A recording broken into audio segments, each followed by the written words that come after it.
Alright, so in this example problem we have student A pushing a box with a force of 300 newtons.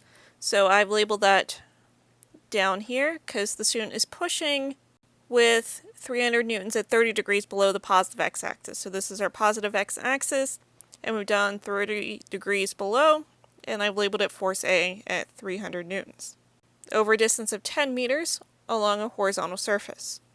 So this is delta x. And the fact that it's sitting on a horizontal surface means that we're going to have a force normal in the positive y.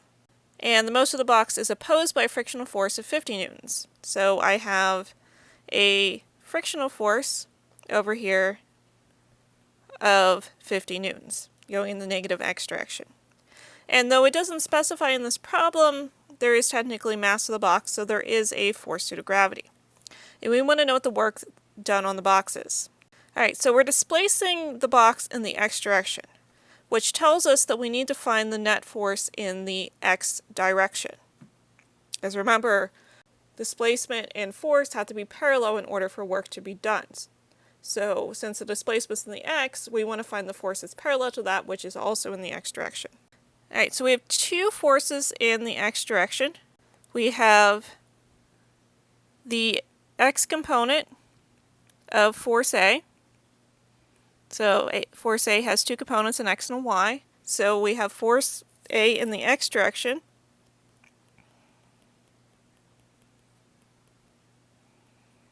And then we have the force due to friction in the negative x direction. And that one is entirely in the x direction, so we don't need to worry about components. And since we have the magnitude of force A and the angle, we can replace force A in the x. I see 30 degrees is adjacent to the x component.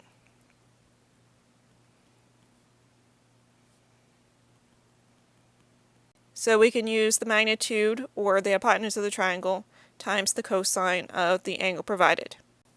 And you can see then I've substituted this in up here for force done in the x, and then I plugged in my values. So force A is 300 newtons times the cosine of 30, so that replaces that x component of force A.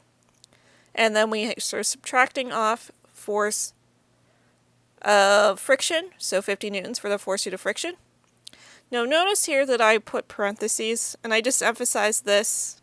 The parentheses are helpful here because work is force times displacement, so you need to distribute to 10 meters to both forces.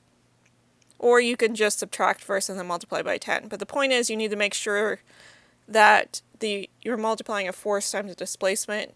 There's sometimes if you don't put the parentheses and you multiply just by the 50 newtons and forget it to multiply by this one. Alright, so once we subtract our two forces here, multiply by 10, we get work is 2,098 joules.